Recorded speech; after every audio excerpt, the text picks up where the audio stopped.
के जैसा ससुराल। दमयंती देवी की 2 संतान थी, एक बेटा और एक बेटी। बेटी उम्र में बेटे विनय से 8 साल बड़ी है और उसकी शादी भी हो चुकी है। विनय माता पिता का खूब लाडला था। ये इकलौते बेटे जितने लाडले होते हैं ना, उनकी शादी से माता पिता के अरमान भी उतनी ही ज्यादा जुड़े हुए होते हैं। विनय अभी 20 साल का ही था, तभी से दमयंती देवी बेटे के लिए बहू लाने के सपने बुनने लगी थी। अरे दमयंती, ये 2 मंजिला मकान क्यों बनवा रही है? कौन सा लंबा चौड़ा परिवार है तेरा? एक ही तो बेटा है, नीचे के 4 कमरे ही बहुत है तुम्हारे लिए। अरे अलका बहन, आज तो सिर्फ बेटा है, कल को बहू भी तो आएगी, और जब बहू आएगी तो उसे भी तो रहने के लिए कमरों की जरूरत होगी। इसीलिए भाई हम तो पहले ही बहू के लिए ऊपर 2 कमरे बनवा रहे हैं, ताकि कल को बहू को ये ना लगे कि सासू माँ ने उसकी प्राइवेसी का जरा भी ख्याल नहीं रखा। कमाल करती हो दमयंती बहन, अभी तो तुम्हारा बेटा बस 20 साल का है, अभी से शादी कर दोगी क्या उसकी? क्यों भाई, आज नहीं तो कल बहू को तो आना ही है। हमारा बस चले तो हम सच में कल ही ले आए अपने विनय के लिए दुल्हन, लेकिन कुछ काम समय से ही पूरे होते हैं। अभी तो मेरा बेटा पढ़ाई लिखाई कर रहा है, पढ़ लिख जाए, अच्छी नौकरी करने लगे, उसके बाद मैं तो एक दिन भी वेस्ट नहीं करने वाली, फटाफट बहू लेकर आऊंगी। सालों से तरस रही हूं कि घर में बहू आए, थोड़ी चहल पहल हो, रौनक हो, मुझे भी कोई साथी मिले, वरना ये दोनों बाप बेटे तो यूनिटी बनाकर बैठ जाते हैं और मैं अकेली रह जाती हूँ। दमयंती बहन, ज्यादा उम्मीद ना पालो, जमाना देख रही हो ना कितनी तेजी से बदल रहा है। आजकल की बहुएं सासों का मुंह देखने को भी तैयार नहीं है, और तुम उसके साथ मिलकर अपना सुख दुख बांटने की बात कर रही हो। ऐसी कोई बात नहीं है बहन जी, हर सिक्के के 2 पहलू होते हैं। जैसे कि हर सास अच्छी नहीं होती, वैसे ही हर बहू खराब नहीं होती। भगवान ने चाहा तो मुझे अपनी पसंद की बहू मिल ही जाएगी। समय अपनी रफ्तार से बीत रहा था और जल्द ही 20 साल का विनय 25 साल का नवयुवक बन गया था। जब से विनय की नौकरी सरकारी बैंक में लगी थी, दमयंती के तो मानो पांव ही जमीन पर नहीं पड़ रहे थे। सुनते हो जी, बस बहुत इंतजार कर लिया मैंने इस घर में बहू के आने का। अब मैं आप दोनों बाप बेटे की एक भी बात नहीं सुनने वाली, अब बस मुझे बहू लेकर आनी है। मम्मी, ये क्या बात होती है? आधी जिंदगी पढ़ाई में निकल गई, अब नौकरी लगी है, कुछ दिन तो मुझे अपनी कमाई का मजा ले लेने दो। क्या मैं क्या तेरी शादी 5 साल की छोटी बच्ची से करवाने वाली हूँ, जो यहाँ पर आकर तेरा जीना मुश्किल कर देगी? अरे बेटा, तेरी शादी होगी, तेरी जिंदगी में एक जीवन साथी आएगा, किसने रोका है तुझे अपनी कमाई का मजा लेने से? और बेटा एक बात याद रखना, जीवन साथी के साथ जीवन जीने का मजा ही कुछ और होता है। मां की जिद के आगे बेटे विनय की एक ना चली और जल्द ही विनय के लिए एक के बाद एक लड़कियां देखने का सिलसिला शुरू हो गया। कई सारी लड़कियां रिजेक्ट करने के बाद फाइनली विनय को एक लड़की की फोटो पसंद आती है, जिसका नाम था सिया। शनिवार की शाम दमयंती अपने पूरे परिवार के साथ सिया को देखने के लिए उसके घर पहुंच चुकी थी। सिया बेटा, घूमना फिरना पसंद है आपको? भाई मेरे बेटे को तो घूमने का बड़ा शौक है। आंटी जी, वो क्या है ना, मुझे अपने घर में अपने कंफर्ट जोन में रहना ज्यादा अच्छा लगता है। हाँ, लेकिन ऐसा भी नहीं है कि मैं कहीं टूर पर जाने के लिए मना करूंगी। विनय जी की खुशी के लिए मैं उनका साथ जरूर दूंगी। बस बेटा, ऐसा ही होना चाहिए। एक दूसरे की पसंद नापसंद को ध्यान में रखकर थोड़े से एडजस्ट करके चलो ना, तो जिंदगी सुकून से बीत जाती है। हमें तो बहन जी ये रिश्ता पसंद है। आप लोग भी सोच लीजिए, फिर आराम से फोन करके बताइएगा। जल्दी ही सिया की तरफ से भी हाँ का जवाब आ जाता है और फिर सिया और विनय की धूमधाम से शादी हो जाती है। शादी के बाद विनय बेटा, क्या बात है, देख रही हूँ बहू का चेहरा हमेशा कुछ मुरझाया सा रहता है, कुछ परेशानी है क्या तुम दोनों के बीच में? नहीं माँ, ऐसे तो कोई बात नहीं है, हम दोनों के बीच में तो सब ठीक चल रहा है आपके आशीर्वाद से। बेटा, तुझे नहीं लगता कि बहू के चेहरे पर वो खुशी, वो चमक नहीं दिखाई देती जो नई नवेली दुल्हन के चेहरे पर दिखाई देनी चाहिए? आप क्यों चिंता करती हो माँ, अभी नई शादी है, थोड़ा टाइम तो लगेगा ना उसे यहाँ एडजस्ट होने में। हो सकता है अपने घर की याद आ रही है, आप बिना बात ही चिंता कर रही हैं। नहीं बेटा, मैं उन सासों में से नहीं हूँ कि बहू को ससुराल लाने के बाद उनके हाल पर छोड़कर अपने घमंड में चूर हो जाए। जैसे तू मेरा बेटा है, वैसे ही वो मेरी बहू है। अगर मेरा फर्ज तेरे प्रति है तो उसके लिए भी तो मेरा कुछ फर्ज बनता है कि नहीं? तू एक बार उससे पूछ कर देख, हो सकता है तुझे अपने मन की बात बता दे। ठीक है मम्मी, अगर आपको ऐसा लगता है मुझे पूछना चाहिए तो मैं जानने की कोशिश करता हूँ। सिया, क्या बात है, तुम्हें यहाँ किसी बात की तकलीफ है क्या? नहीं नहीं, आप ऐसे क्यों कह रहे हैं, मुझे यहाँ पर किसी बात की तकलीफ नहीं है। तो फिर तुम्हारा चेहरा थोड़ा मुरझाया हुआ सा क्यों नजर आता है? माँ भी कह रही थी कि तुम्हारे चेहरे पर नई नवेली दुल्हन वाली चमक नहीं दिखाई देती। वो क्या है ना, मुझे इस रूम में अभी कंफर्टेबल नहीं लग रहा है। ऐसा नहीं है कि मैं कोशिश नहीं कर रही हूँ, मैं तो अपनी तरफ से पूरी कोशिश में लगी हुई हूँ कि यहाँ के हिसाब से ढल जाऊं, लेकिन दिमाग है कि ये बात मानने को तैयार ही नहीं है कि मैं अपना कमरा छोड़कर यहाँ आ गई हूँ। अब जानते हो विनय, मुझे अपने कमरे से इतना अटैचमेंट था ना कि उसे छोड़कर मेरा कहीं जाने को दिल ही नहीं करता था। मैं समझ सकता हूँ, आसान नहीं होता अपना घर छोड़कर एक नए घर में आकर उसे रातों रात अपना मान लेना। कोई बात नहीं, तुम्हें समय चाहिए, तुम ले सकती हो, टेक योर टाइम, जल्दबाजी जैसी कोई बात नहीं है। हाँ, अगर मैं तुम्हारी कुछ मदद कर सकूं तो जरूर बताना। ठीक है विनय, अगर ऐसा कुछ होगा तो बताऊंगी। 3 दिन बाद। विनय, आप उस दिन कह रहे थे ना मुझे कंफर्टेबल फील कराने के लिए आप कुछ करना चाहते हो। अगर वाकई आप मेरे लिए कुछ करना चाहते हो तो क्या मैं अपने रूम को वैसे रिनोवेट कर सकती हूँ जैसा मेरा मायके में था? ऐसा करने से मुझे बार बार अपने मायके की याद नहीं आएगी, मुझे घर जैसी फीलिंग आएगी, तो मन भी इस घर को जल्दी एक्सेप्ट कर लेगा। समझ रहे हो ना मैं क्या कहना चाहती हूँ?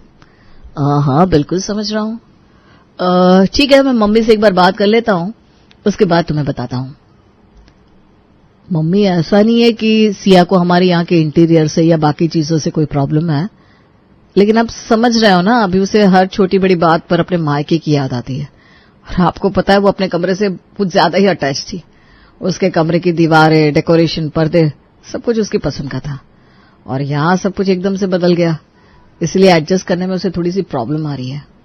वो चाहती है कि अगर आपको बुरा ना लगे तो वो यहाँ पर भी अपने मायके की तरफ पर्दे, दीवारें, डेकोरेशन वगैरह चेंज कर ले।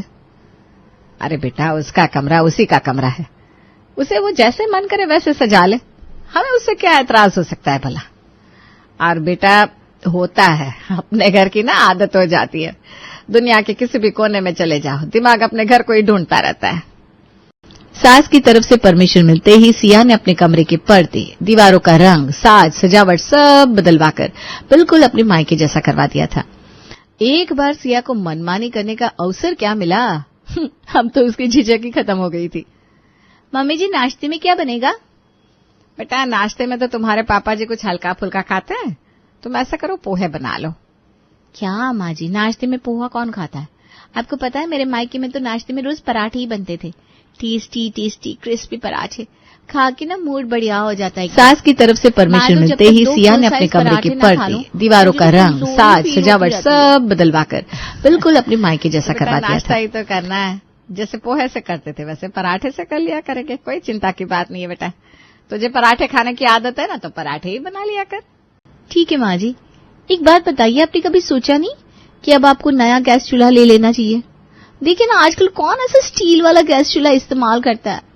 आपको पता है मेरे मायके में तो 4 चूल्हे वाला इतना खूबसूरत सा ग्लास वाला गैस चूल्हा है, शीशे की तरह चमकता है, किचन की क्लास ही चेंज हो जाती है। मैं हमारे किचन के लिए भी ले आऊं? आपको पता है मैं किचन में आती हूँ ना तो मुझे ऐसा लगता है पता नहीं मैं कहाँ आ गई, वो घर वाली फीलिंग ही नहीं आती स्टील के चूल्हे पर मुझे। बेटा, अगर तुझे 4 चूल्हे वाले गैस पर काम करने की आदत है तो कोई बात नहीं, वही मंगवा ले। इस वाले चूल्हे को उठवाकर स्टोर रूम में रख दूंगी।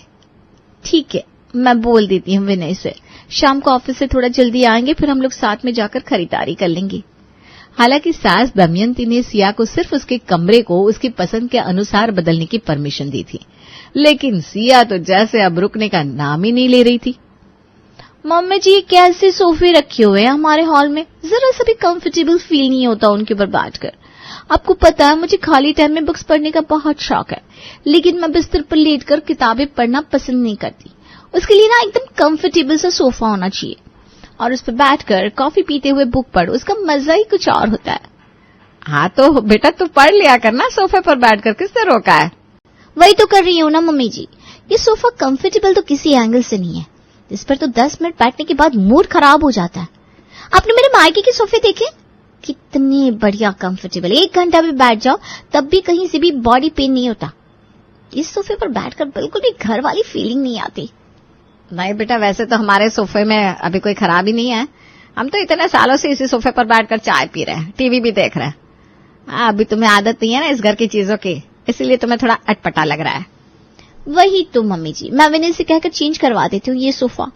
दिमाग में बार बार मेरे मायके वाला सोफा आने लगता है और उसका रीजन यही है कि यहाँ के हॉल का लुक मेरी आंखों में सेट ही नहीं हो पा रहा है। ससुराल में अगर अपने घर वाली फीलिंग ना आए तो सुकून और मेंटल पीस कहाँ मिलेगा। हाँ ठीक है ना मैडम माँ जी? हमने तो शुरू से ही कहा बेटा कि ससुराल को तू ससुराल मत समझ, अपना मायका ही समझना। जैसे तू अपने मायके में रहती थी यहाँ भी वैसे ही रह बेटा, कोई फॉर्मेलिटी करने की जरूरत नहीं है। तुझे कंफर्टेबल फील हो उसके लिए मैंने तुझे पूरी छूट दे रखी है। तुझे जो पहनना हो पहन, जैसे रहना हो वैसे रह। ससुराल कोई जेल थोड़ी ना होता है कि बहू को घर वाली फीलिंग ना आए।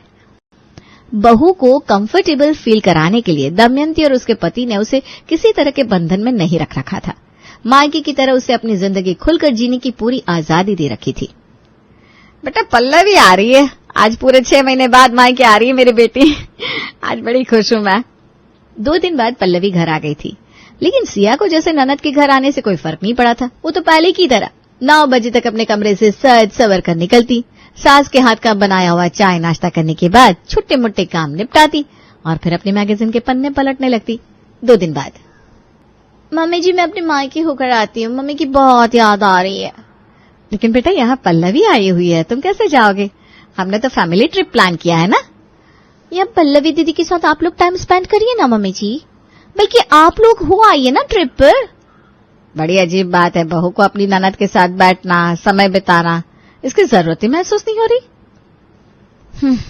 जाने दो, कोई बात नहीं। सिया मायके चली गई थी और जब तक वो मायके से लौटी उसकी ननद वहां से जा चुकी थी। सिया बेटा आज तो कमर में बड़ा दर्द है, बिल्कुल खड़ा नहीं हुआ जा रहा, लगता है थोड़ा बुखार भी है। मैं अपने कमरे में आराम करने जा रही हूँ। ठीक है माँ जी। सिया चुपचाप जाकर अपने कमरे में बैठ गई और टीवी पर प्रोग्राम देखने लगी। ना तो उसने सास से खाने के बारे में पूछा, ना ही दवाइयां लेने के लिए कहा। एक बार सास के कमरे में जाकर वो उनका हाल चाल तक नहीं लेकर आई। बहू को तो जैसे फर्क ही नहीं पड़ता, इस घर में रहने वाले लोगों से इसका मन अभी जुड़ा ही नहीं है। खैर क्या कर सकते हैं, हमने तो बहू को बेटी बनाने में कोई कसर नहीं छोड़ी, लेकिन सब कहने की बातें हैं।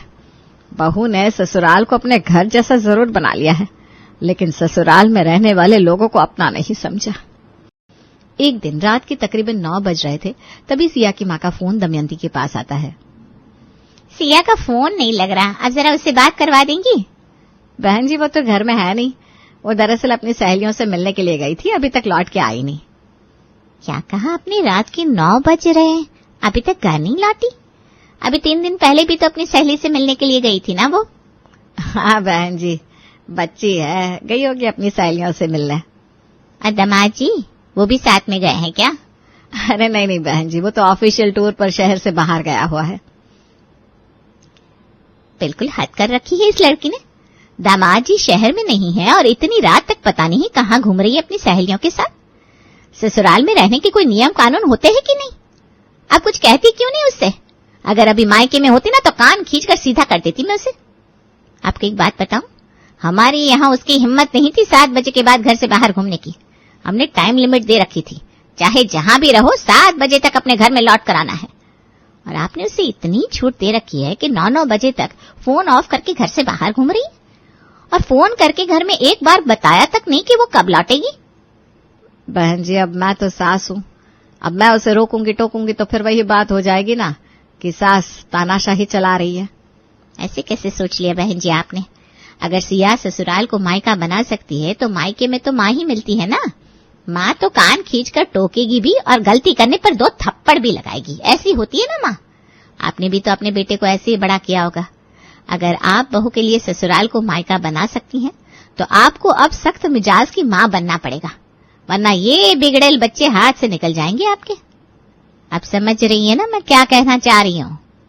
अगले दिन सुबह 7 बजे, सिया बेटा उठो, सुबह हो गई है, ये कोई समय है सोने का? समय से उठकर नहा धोकर बाहर आओ। सिया को सास का ऐसे उसे सुबह उठने के लिए कहना थोड़ा अजीब लग रहा था, फिर भी सास के जगाने पर सिया नहा धोकर कुछ देर में हॉल में आती है। चाय बन गई क्या? मेरी चाय रखी है ना आपने? नहीं, मैंने चाय नहीं बनाई, आज से चाय तुम बनाओगी। जीवन भर माँ ही बनाकर खिलाती रहेगी तो तुम कब सीखोगी बेटा? बस बहुत कर लिया मैंने अब सुबह उठकर चाय नाश्ता बनाना, अब तुम बनाओगी। और जो काम तुम्हें नहीं आता उसे सिखाने की जिम्मेदारी मेरी। माँ अपनी बेटी को नहीं सिखाएगी तो और कौन सिखाएगा? ठीक कहा ना बेटा? कुछ देर बाद जब सिया का पति नाश्ते के लिए आता है तब सिया उससे कहती है, देख रहे हो आप, आ गई तुम्हारी मम्मी अपने सास वाले अवतार में। आज तो सवेरे सवेरे 7 बजे उठा दिया उन्होंने मुझे। अभी तक तो चाय नाश्ता बना बनाया मिल जाता था मुझे, लेकिन आज माँ जी ने दिखा दिया कि ससुराल में खुद ही सब करना पड़ता है, वरना कोई एक गिलास पानी भी नहीं पूछेगा। एक बात बताओ सिया, तुम्हारे मायके में क्या सारा काम मम्मी जी ही करती थी? तुम उनकी किसी काम में मदद नहीं करती थी क्या? मम्मी जी से बात हुई है मेरी, उन्होंने बताया कि वो तो सुबह 6:30 बजे ही सबको बिस्तर से उठाकर बिठा देती है। सुबह का चाय नाश्ता बनाने की जिम्मेदारी तो तुम्हारी थी, और यहाँ तुम 9 से पहले सोकर उठती ही नहीं हो। मेरी माँ तुम्हें सास बनकर नहीं दिखा रही है, बल्कि वो तो माँ की तरह तुम्हें सही ढंग से रहना सिखा रही है। तुम्हें ही तो मायके जैसा ससुराल चाहिए था ना। मायके में माँ भी तो होती है जो गलती करने पर डांट लगाए और उसे सुधारने के लिए सही तरीका भी बताए। अगले दिन, माँ जी मैं अपनी सहेली से मिलने के लिए जा रही थी, रात को लौटने में थोड़ी देर हो जाएगी। बेटा सहेली से मिलने जाना है तो बिल्कुल जाओ, लेकिन 7 बजे से पहले घर आ जाना। देर रात तक घर से बाहर घूमने की परमिशन ना मैंने अपनी पल्लवी को दी थी और ना मैं तुम्हें दूंगी। मम्मी मेरी आंखों पर चढ़ा हुआ पर्दा उतर गया है। गलत फहमी थी मेरी कि मेरा ससुराल बिल्कुल मेरे मायके जैसा है। अरे शादी को 3 महीने पूरे हुए नहीं, मेरी सास ने रंग दिखाने शुरू कर दिए। सुबह उठने से लेकर रात के सोने तक पूरा टाइम टेबल बना दिया है उन्होंने। कभी बेडशीट बदलवाती है, कभी डस्टिंग कराती है, सहेलियों से मिलने तक जाने नहीं देती। मैंने गलती कर दी मम्मा इस घर में शादी करके। बहन जी जो कर रही है ना बिल्कुल ठीक कर रही है, बल्कि उनकी जगह अगर मैं होती तो पता नहीं तेरा क्या करती। याद है ना मैं कैसे तेरे कान पकड़कर तुझसे तेरे कमरे की सफाई करवाती थी? मम्मी कहीं ये सारी टिप्स आपने तो नहीं दी मेरी सासू माँ को? बिल्कुल सही समझा बेटा, मैंने ही तेरी सासू माँ को एहसास दिलाया कि जब तू ससुराल को मायका बना सकती है तो वो सास का चोला पहनकर कब तक बैठी रहेंगी? उन्हें भी तो तेरी माँ बनकर कान खींचकर सुधारना चाहिए ना तुम्हें। बचने का अब कोई रास्ता नहीं था। माँ, पति और सास सब एक हो चुके थे। अंत में उसे समझ में आ जाता है कि ससुराल को मायका बनाने के लिए ससुराल में रह रहे लोगों के साथ दिल से रिश्ता बनाना होता है, सिर्फ पर्दे बदल लेने से कुछ नहीं होता।